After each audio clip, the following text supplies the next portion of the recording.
Dalam beberapa bulan terakhir, banyak yang membicarakan Gianpiero Lambiase yang mungkin meninggalkan Red Bull dan pergi ke Aston Martin atau Williams. Namun, sudah dikonfirmasi dari Belanda bahwa Lambiase akan tetap di Red Bull bersama Max Verstappen sebagai insinyur lintasan. Dalam video hari ini, kita akan melihat alasan dibalik keputusannya ini. Kita juga akan membahas tentang peluncuran Audi, melihat perkembangan mesin Ferrari, dan banyak lagi. Sebelum memulai, saya ingin mengingatkan kalian untuk memberi like, berlangganan, dan mengaktifkan notifikasi agar tidak ketinggalan video bertema Formula 1 dan Ferrari. Baiklah, mari kita mulai sekarang. Dalam beberapa bulan terakhir, nama Gianpiero Lambiase sering menjadi pusat perhatian di pasar Formula 1, dan bukan tanpa alasan. Ketika Anda menjadi suara yang memandu Max Verstappen di saat-saat krusial, ketika Anda mengelola strategi, tekanan, dan kekacauan, radio, lap demi lap, Anda otomatis menjadi salah satu profil yang paling dicari di paddock. Namun setelah Abu Dhabi, sesuatu tampaknya retak. Bukan dari sudut pandang teknis, tetapi manusiawi. Lambiase harus menghadapi situasi pribadi yang membuatnya melewatkan balapan seperti Austria dan Belgia, dan membuatnya tampak lebih emosional pada akhir musim yang rumit dalam banyak hal. Dari situ, tak terhindarkan, rumor mulai muncul peran perlu didefinisikan ulang, masa depan perlu dijelaskan, dan kemungkinan perubahan untuk tahun 2026. Memang, tawaran pun berdatangan, Aston Martin dan Williams mulai bergerak, tertarik pada sosok yang sekarang bukan lagi sekadar seorang insinyur lintasan. Selama bertahun-tahun, Lambiase telah menjadi tokoh kunci di Red Bull Racing dengan tanggung jawab yang jauh melampaui dinding pit, dan juga bertanggung jawab atas operasi balapan, peran sentral dalam keseimbangan olahraga tim. Namun setidaknya untuk saat ini, jalurnya jelas. Lambiase akan tetap di posisinya bahkan pada tahun 2026. Tim yang sama, peran yang sama, radio yang sama.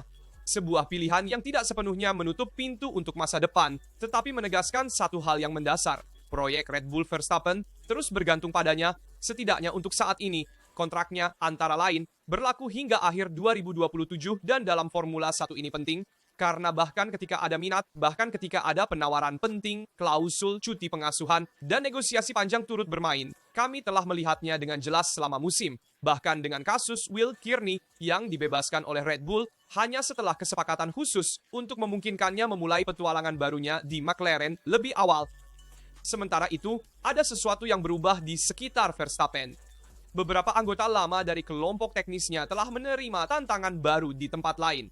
Contohnya adalah David Geoffrey Mart yang pindah ke proyek Audi. Yang lain akan tetap untuk sementara waktu, seperti insinyur kinerja Tom Art yang akan menyelesaikan 2026 di Red Bull sebelum pindah ke Williams. Pergerakan juga jelas terlihat di bidang mekanik.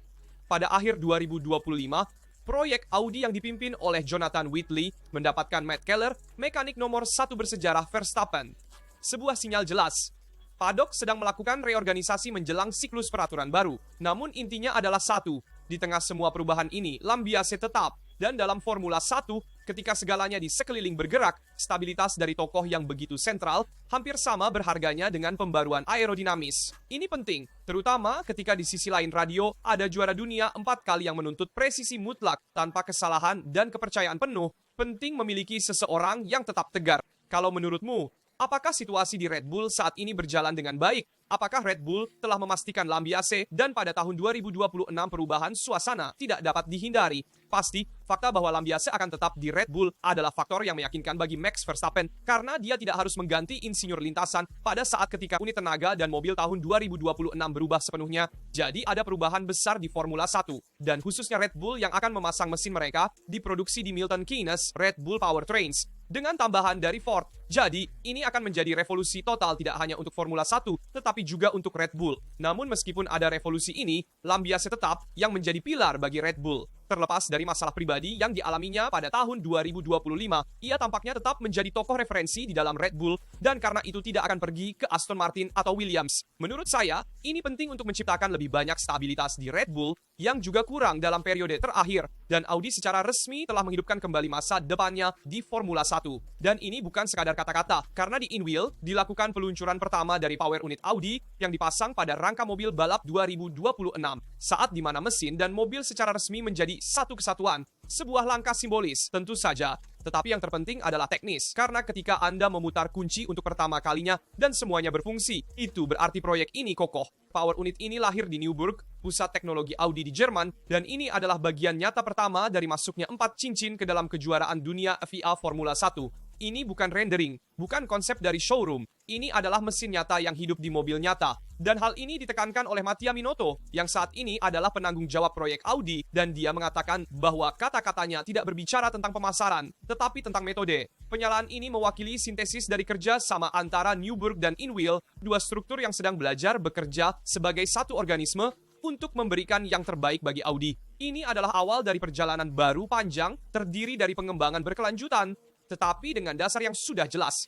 Dan inilah detail kuncinya. Audi tidak sedang menguji Formula 1, tetapi sedang membangun sebuah proyek industri. Hal ini dapat dilihat dari organisasinya, dari waktu yang dihormati dan dari fakta bahwa setiap tujuan yang dicapai tanpa kegaduhan, tetapi dengan ketepatan. Dan dalam garis yang sama, sekarang ada juga Jonathan Whitley yang berbicara tentang pencapaian penting untuk memvalidasi proyek dan pekerjaan di semua departemen. Permulaan pertama ini bukan hanya uji teknis, tetapi juga pemacu emosional bagi tim, karena sekarang tujuannya jelas. Membawa mobil ke lintasan dan melakukannya segera. Kalendernya sudah ditandai. Pada 20 Januari, Audi akan mempersembahkan livery resmi di Berlin sebelum menghadapi tes kolektif di Barcelona dari 26 hingga 30 Januari pada akhir bulan. Dan memang Barcelona adalah ujian sesungguhnya, benar-benar tempat pembuktian yang sebenarnya. Di sana perayaan akan berakhir dan perbandingan akan dimulai dengan stopwatch di tangan. Dari sudut pandang merek, pesannya juga langsung. Gernot Dollner, yang mendefinisikan masuknya ke Formula 1 sebagai tuas utama untuk pembaruan Audi, tidak hanya untuk citra, tetapi untuk transfer teknologi dari identitas dan budaya untuk perusahaan. Formula 1 adalah laboratorium ekstrem yang konsisten dengan mantra terdepan dalam teknik. Singkatnya, Audi tidak ada di sini untuk berpartisipasi, tetapi untuk mengukur diri dengan tingkat tertinggi yang mungkin dari motor sport dunia pada saat yang paling kompleks dan menawan, yaitu perubahan regulasi 2026. Sekarang pertanyaannya tak terhindarkan.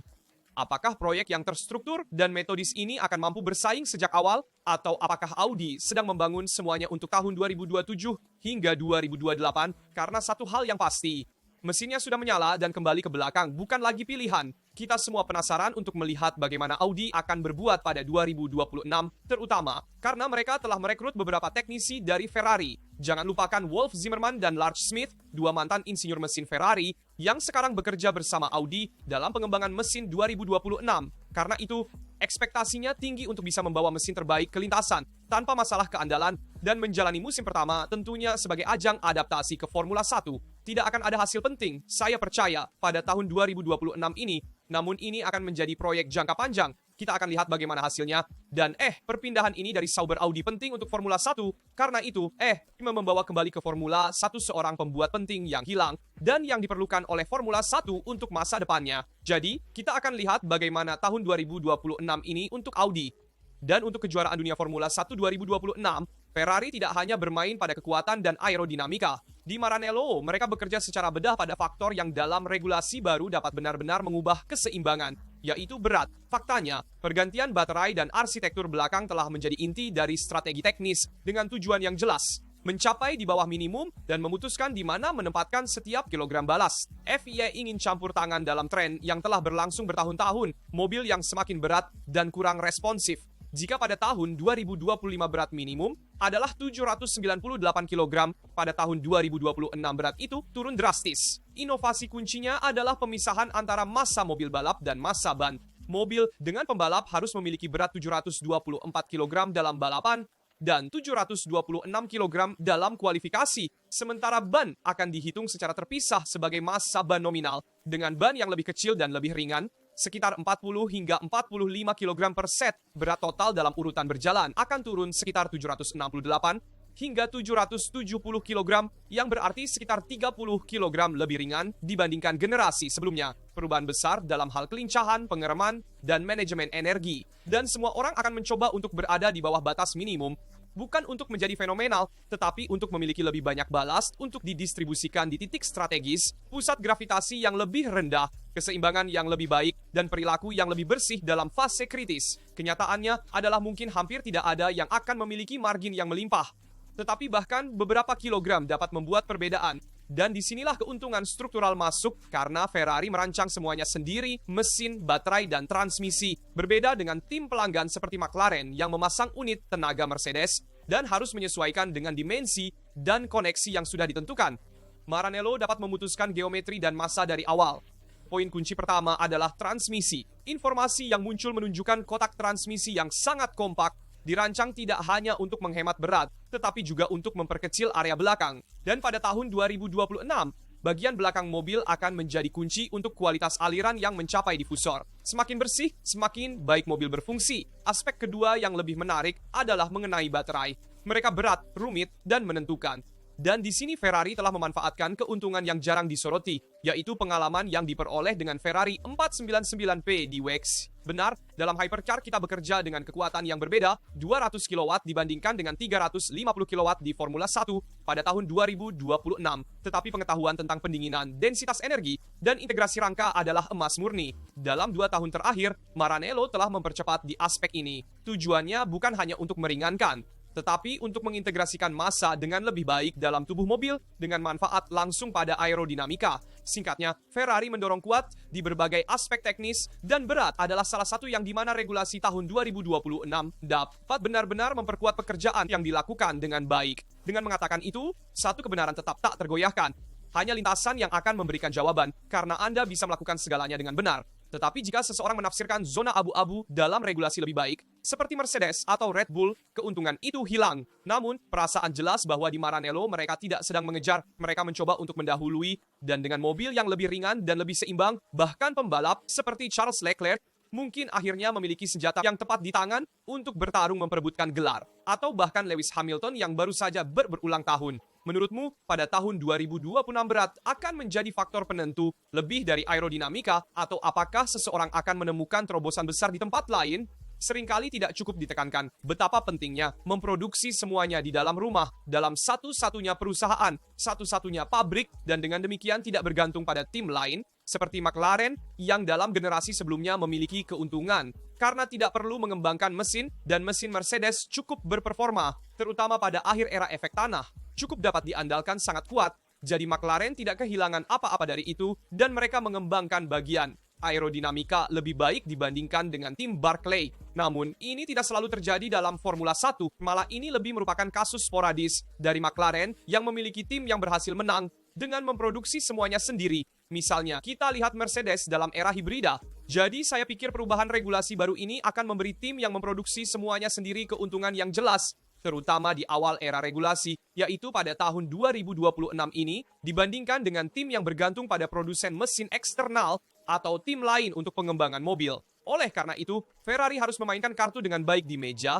karena memiliki keuntungan yang jelas pada unit daya, aerodinamika, dan rangka, mengembangkan semuanya secara internal sendiri. Dan dengan regulasi baru, FIA telah mengunci pengembangan aerodinamika melalui ATP Aerodynamic Test Periods. Tahun ini dibagi menjadi 6 jendela yang terdefinisi dengan baik, masing-masing dengan jumlah minggu yang tepat, dan batas maksimum penggunaan terowongan angin dan CFD. Diterjemahkan, Anda tidak bisa mengembangkan kapanpun Anda mau. Anda harus memilih kapan dan bagaimana melakukannya. Setiap ATP berlangsung rata-rata 8 minggu dan memerlukan perencanaan yang cermat antara desain, simulasi, dan produksi di lintasan untuk lintasan yang harus disinkronkan dengan sempurna. Masalahnya adalah bahwa pada awal musim, belum ada yang benar-benar melihat mobil berputar dan sistemnya sengaja tidak seimbang karena ada 400 jam dasar penggunaan terowongan angin. Jadi terowongan angin digunakan dan dikoreksi dengan koefisien yang terkait dengan klasemen konstruktor 2025 yang berada di posisi terakhir akan memiliki hingga 115% dari waktu yang tersedia.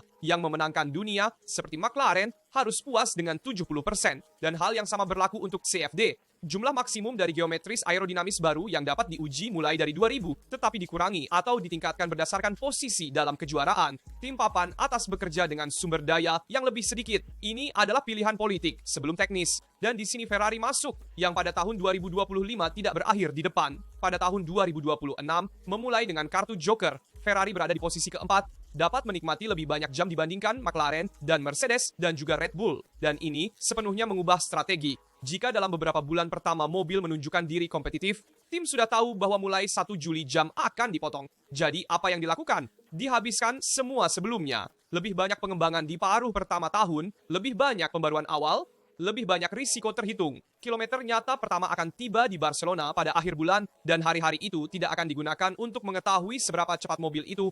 Tetapi apakah data kembali, korelasi antara CFD, terowongan angin, dan lintasan, dan jika itu hilang, seluruh rencana ATP gagal. Masalah keandalan adalah jam yang terbuang. Konsep yang salah adalah periode ETP yang sepenuhnya dikorbankan. Itulah mengapa setiap tim akan datang ke tes dengan rencana A, tetapi juga dengan rencana B yang sudah siap dilaci, dan ATP ketiga berakhir pada 30 Juni. Mulai dari situ, FIA menghitung ulang koefisien berdasarkan peringkat nyata. Jika kamu berada di atas perkiraan, kamu kehilangan jam. Kalau kamu tertinggal, kamu justru mendapatkan tambahan jam. Ini berarti satu hal. Jika setiap tim harus memprediksi posisinya di masa depan, mereka harus melakukannya sebelum 30 Juni. Ini adalah taruhan teknis yang besar, karena jika prediksi salah, kamu harus mengalokasikan ulang sumber daya dan menulis ulang rencana pengembangan, serta mengejar. Pada 2026, yang menang bukanlah yang memiliki ide terbaik, tetapi yang membuat kesalahan paling sedikit dan terutama yang salah lebih awal dari yang lain. Pengembangan sepanjang musim akan mungkin dilakukan, tetapi hanya untuk mereka yang telah menyusun strategi yang konsisten sejak awal. ETP tidak memaafkan improvisasi atau reaksi yang terlambat. Setiap jam yang dihabiskan dengan buruk di bulan-bulan pertama bisa sangat mahal pada bulan Juli. Jadi pertanyaannya adalah, apakah pada 2026 akan menang yang langsung tampil kuat atau yang mampu menyisakan margin pengembangan saat yang lain kehabisan jam? Karena trek akan berpengaruh, ya.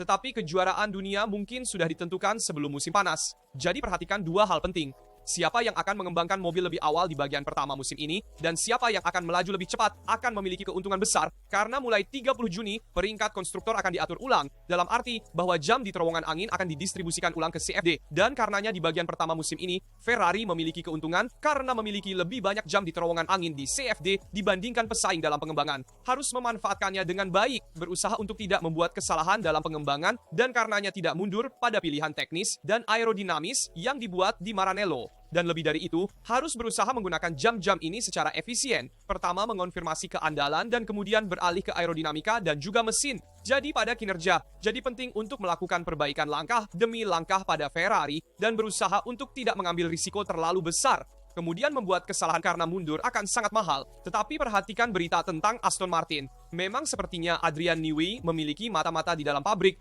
dan merupakan sosok yang sepenuhnya dipercayainya. Ditugaskan untuk memantau semua yang terjadi di Silverstone dan melaporkan langsung kepadanya. Berkat informasi ini, Newey telah melakukan perombakan staf yang sangat penting, termasuk tokoh kunci. Faktanya, Aston Martin memiliki CEO baru, yaitu Robert Hewitt yang telah bergabung dengan tim sejak 2018. Namun sekarang ia menjadi CEO. Tidak ada kabar tentang perubahan peran untuk CEO saat ini. Jefferson Slack yang mungkin akan terus menjabat sebagai CEO dengan lebih fokus pada bagian komersial dan dengan demikian berbagi peran ini dengan Hewitt. Dan perhatikan juga Furbato.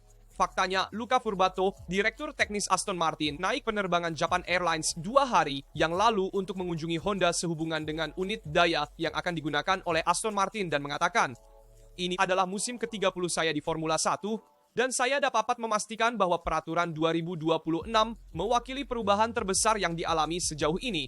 Mungkin diperlukan penyesuaian kecil sepanjang perjalanan. Dan karena itu, penting untuk mengembangkan unit daya sebaik mungkin. Tetapi tidak hanya itu, bahan bakar juga. Jadi bahan bakar yang digunakan akan sama pentingnya. Dan menurut laporan Aramco telah banyak berinvestasi dalam pengembangan bahan bakar 2026. Aramco, yang tentunya adalah pemasok bahan bakar untuk Aston Martin, diharapkan akan menyediakan bahan bakar untuk mesin Honda dengan karakteristik pembakaran yang menghasilkan lebih banyak energi dan tenaga daripada mesin lainnya. Jadi ini adalah bocoran lain yang mendukung Aston Martin.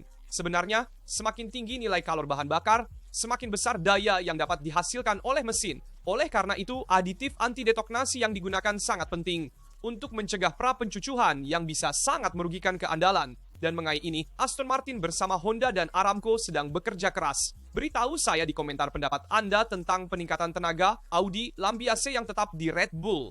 Tentu saja tentang pengembangan unit daya Ferrari, keuntungan yang mereka miliki di ATP, dan juga dalam pengembangan aerodinamis, sehubungan dengan jam di terowongan angin dan CFD, dan tentu saja dari bocoran terbaru ini tentang Aston Martin, Honda, dan Aramco. Seperti biasa, saya ingatkan untuk meninggalkan like, berlangganan, dan mengaktifkan notifikasi agar tidak ketinggalan video tentang Formula 1 dan Ferrari. Di sini dari Rasta itu saja, sampai jumpa di video berikutnya.